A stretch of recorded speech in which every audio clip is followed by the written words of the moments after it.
and the winner of the 2012 Queensland White Pages Community and Government Award is Carolyn de Vries. What a truly amazing experience it's been to be involved in this awards. I just wanted to thank everyone involved in putting on this event, Telstra and all of the sponsors, particularly the White Pages who sponsor this category. Earlier today, I was reflecting on the experience, and for me, the highlight has been having the opportunity to hear the inspiring stories of the finalists. It's not surprising that this has been my highlight because I've always had a love of stories. Although I love to read and listen to stories, I've never had a natural gift for storytelling. However, given today's events, I feel that it's fitting that I turn the table, put on the storyteller's hat, and take the opportunity to share with you an abridged version of one of my favourite stories. Imagine a young lawyer, recently out of law school, is offered a position at a law firm. Her dream is to help families who are going through difficult situations such as separation, divorce, and the loss of a loved one. On the first day at the office, she hangs her certificates on the wall, places her dog-eared textbooks on the empty shelf, and looks around her new office with an unshakable feeling of optimism. She feels that this is the place where she will fulfill her dreams. That same day, across the city, a woman walks down the front stairs of the home that she has lived in with her husband of 39 years. Overcome with sadness and regret, tears stream down her face. But she knows that this is the right decision. The abuse started shortly after they were married, and she can endure it no longer. Now the children are grown up, she knows that it's time to leave. Shortly after the woman leaves, her husband commits suicide. The woman walks into the law firm where the young lawyer has recently started work. The young lawyer makes the woman a cup of tea and offers a listening ear, and an initial bond is formed. The woman is still very emotional, however, and she's not ready to share her full story. The young lawyer sits down with the senior partner to ask how she can help the woman work through her emotion and share her story. The senior partner simply says, "I don't have time for this amateur psychology stuff. Give her a couple of tissues. Tell her to go outside and pull herself together and to come back when she is calmed down and ready to talk." The young lawyer disregards the partner's advice and instead follows the leading of the still, quiet voice within that says, "Be a friend to her, give her time, comfort her, listen to her." At the next consultation, the young lawyer acts on this. Again, she makes a cup of tea and sits with the woman. The young lawyer tells the woman that she's been thinking about her and gives her a book about moving forward after loss. The young lawyer also reminds the woman that she is there for her when she feels ready to share. Eventually, with the help of the young lawyer, the woman works through her grief and pain, and her legal situation is resolved. A few months later, a middle-aged father comes into the office. He needs help because his partner has moved interstate with their children, and he hasn't seen them for 4 months. The young lawyer helps the father, and he is able to see his children again. The young lawyer calls the father the day after he was due to see the children, just to see how everything went. The phone rings out, time and time after time, and the young lawyer is worried. She eventually talks to the father, and he sadly explains that the visit with the children didn't go ahead. The day before he was due to see the children, the bank repossessed his car.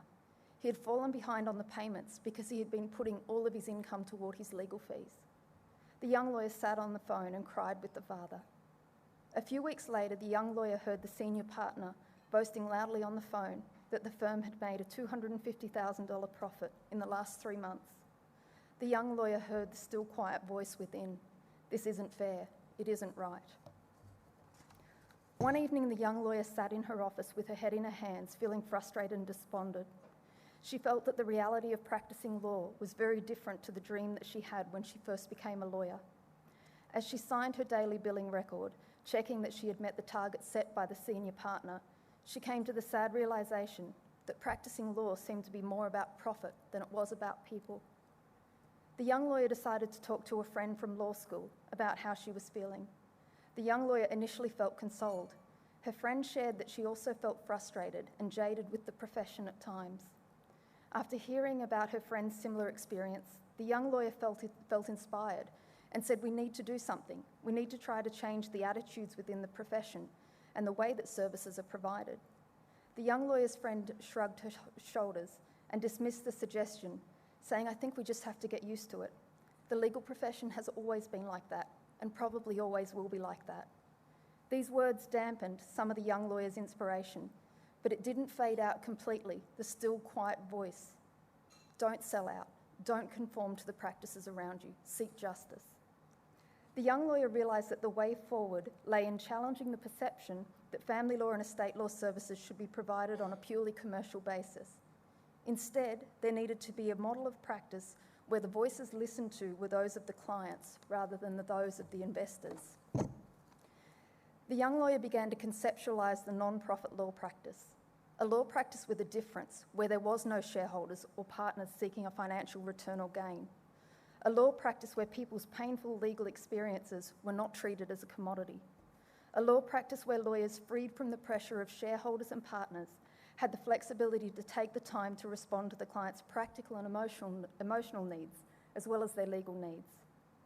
The part of the story about how the young lawyer came to the conclusion that the non-profit law firm was possible and feasible is actually another story in and of itself, and a story for another day.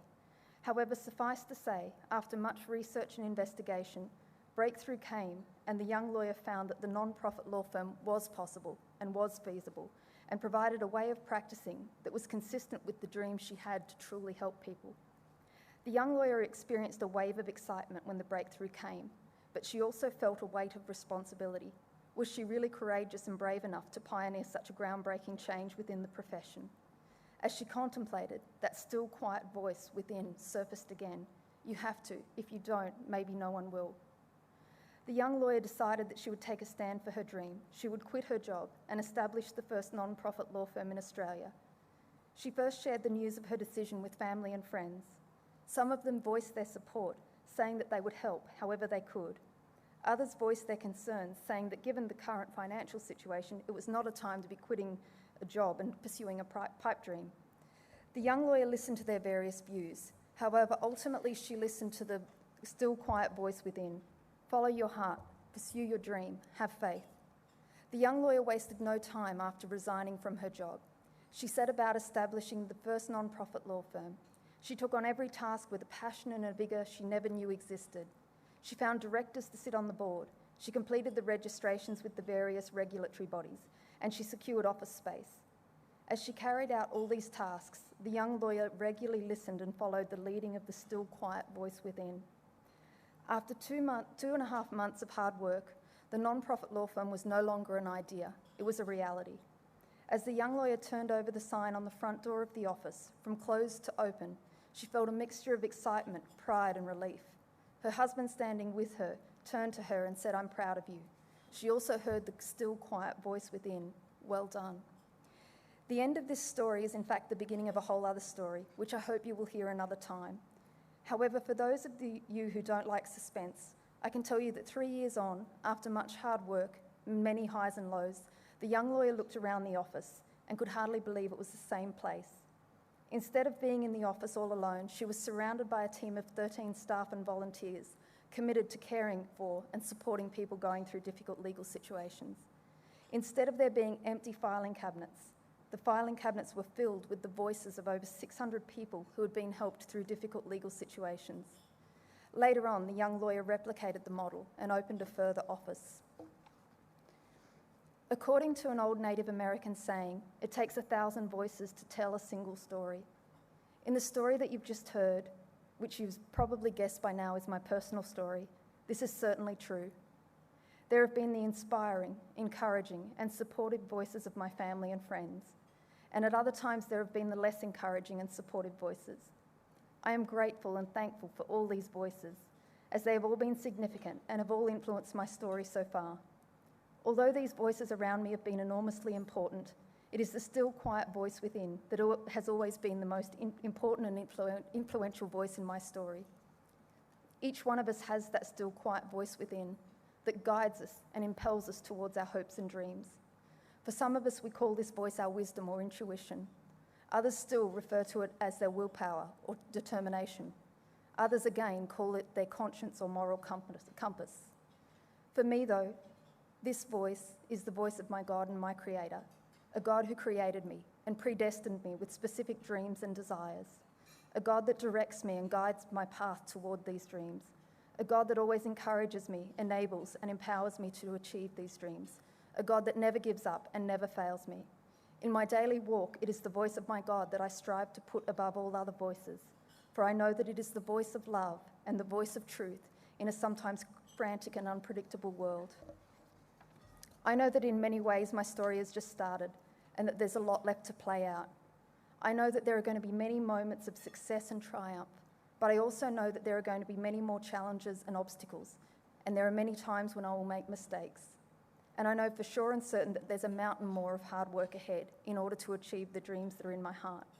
But I'm confident that if I listen to the voice of my God, the still quiet voice within me, more than I listen to the other voices around me, the rest of my story will be as amazing as the first half.